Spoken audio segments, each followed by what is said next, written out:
नमस्कार दोस्तों, आपका स्वागत है व्याना वॉइस में। आज की हमारी कहानी है रहस्यमय डायरी। एक ऐसी डायरी जिसमें सिर्फ शब्द नहीं बल्कि किसी अधूरी जिंदगी की पूरी कहानी छुपी थी। कहानी की नायिका है रिया।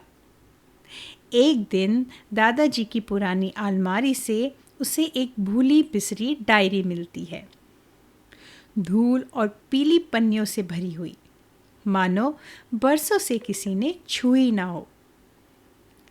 जैसे ही पहला पन्ना खुला, उस पर लिखा था, अगर तुम ये डायरी पढ़ रहे हो तो जान लो कि ये तुम्हारे लिए ही है।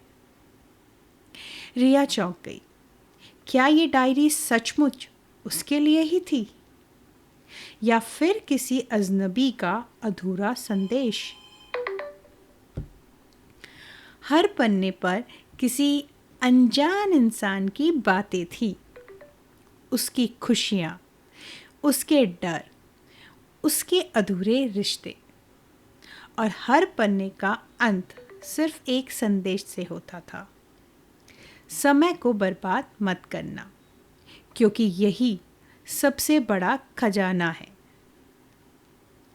धीरे धीरे रिया ने पाया कि डायरी जैसे उसकी ही जिंदगी का आईना है। जो सपने वो टाल रही थी, जो रिश्ते वो नज़रअंदाज कर रही थी, सब कुछ इन पन्नों में छिपा था। आखिरी पन्ने पर लिखा था, अगर कभी कोई रिया ये डायरी पढ़े तो समझ लेना कि ये उसी के लिए है। रिया की आंखें भर आई। क्या ये सिर्फ इत्तेफाक था या वक्त ने उसे वही दे दिया जिसकी उसे सबसे ज़्यादा ज़रूरत थी? उसने उसी पल तय किया, अब वो टालेगी नहीं, अब वो जिएगी पूरी तरह, सच में। और डायरी उसके लिए रहस्य नहीं बल्कि हिम्मत का साथी बन गई। दोस्तों, कभी कभी ज़िंदगी हमें ऐसे रहस्य थमा देती है जो हमें खुद से मिलवाते हैं। रहस्यमय डायरी यही याद दिलाती है कि हमारे भीतर एक ऐसा पन्ना हमेशा छिपा है जो हमें बदल सकता है।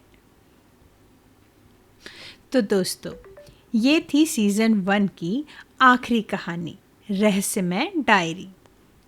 इस पूरे सीज़न में आपने हमारे साथ कई सफ़र किए। अजनबी से मुलाकात, समय का पुराना घड़ियाल, कलम की ताकत और आज ये रहस्यमय डायरी। आपके प्यार और साथ के बिना यह सफ़र अधूरा होता, इसलिए दिल से शुक्रिया। लेकिन याद रखिए, ये तो बस शुरुआत है। जल्द ही हम वापस आएंगे सीज़न 2 के साथ और भी अनोखी, सोचने पर मजबूर करने वाली कहानियों के साथ। अगली बार जब व्याना वॉइस बजेगा तो आपके दिल और दिमाग में नए राज, नए किस्से खुलेंगे। तब तक मुस्कुराते रहिए और याद रखिए, हर कहानी में कहीं ना कहीं आपकी परछाई छुपी होती है।